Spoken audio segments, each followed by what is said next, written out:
గాలాలతోనే అల్లిన కొరడా ప్రభుదేహము చీల్చెను.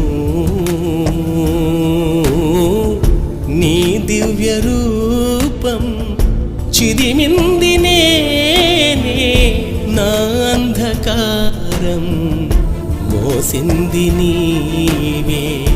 పారింది రుధిరం ఈ లోక రక్షణకై, పారింది రుధిరం ఈ లోక రక్షణకై.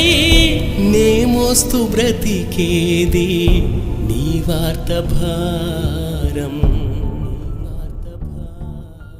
సిలువదారుడా వాక్యనాథుడా, నీ నెరవేర్పు వర్ణించుట నా తరమౌ.